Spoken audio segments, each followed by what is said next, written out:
7 ذوالحجہ 317 ہجری کو بحرین کے حاکم ابو طاہر سلیمانی نے مکہ مکرمہ پر قبضہ کر لیا۔ خوف و ہراس کا یہ عالم تھا کہ اس سال حج بیت اللہ نہ ہو سکا، کوئی بھی شخص عرفات نہ جا سکا۔ انا للہ و انا الیہ راجعون۔ یہ اسلام میں پہلا ایسا موقع تھا کہ حج بیت اللہ نہ ہو سکا۔ اسی ابو طاہر نے حجر اسود کو بیت اللہ سے نکالا اور اپنے ساتھ بحرین لے گیا۔ پھر بنو عباس کے خلیفہ مقتدر نے ابو طاہر سے معاہدہ کر کے فیصلہ کیا اور 3000 دینار دیا اور حجر اسود خانہ کعبہ کو واپس کیا گیا۔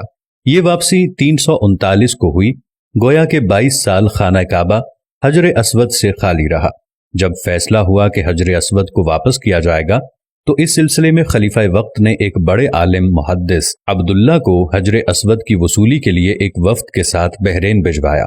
یہ واقعہ علامہ سیوطی کی روایت سے اس طرح نقل کیا گیا ہے کہ جب شیخ عبداللہ بحرین پہنچے تو بحرین کے حاکم نے ایک تقریب کا اہتمام کیا اور ان کو بتایا گیا کہ اس تقریب ہی میں حجر اسود کو ان کے حوالے کیا جائے گا۔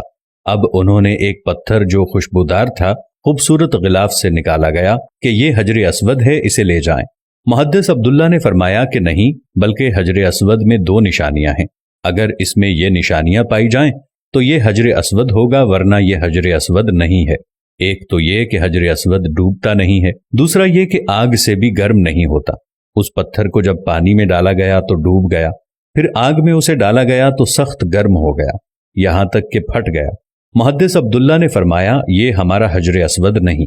پھر دوسرا پتھر لایا گیا، اس کے ساتھ بھی یہی عمل ہوا اور وہ پانی میں ڈوب گیا اور آگ پر گرم ہو گیا۔ فرمایا کہ ہم اصل حجر اسود ہی لیں گے۔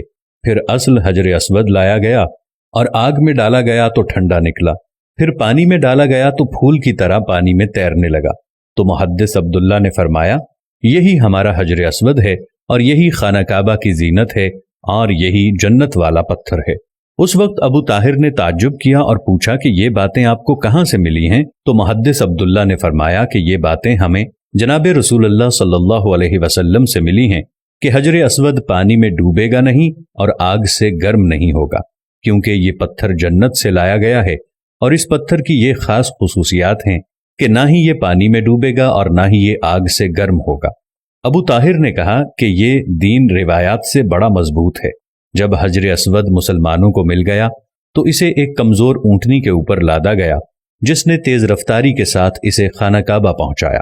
اس اونٹنی میں زبردست قوت آ گئی کیونکہ حجر اسود اپنے مرکز بیت اللہ کی طرف جا رہا تھا، لیکن جب اسے خانہ کعبہ سے نکالا گیا تھا اور اسے بحرین کی طرف لے جا رہے تھے تو جس اونٹ پر لادا جاتا تھا وہ مر جاتا، حتیٰ کہ بحرین پہنچنے تک 40 اونٹ اس کے نیچے مر گئے اور ایک کمزور سی اونٹنی نے بحرین سے واپس بیت اللہ کی طرف وہ سفر بہت آسانی سے طے کر لیا۔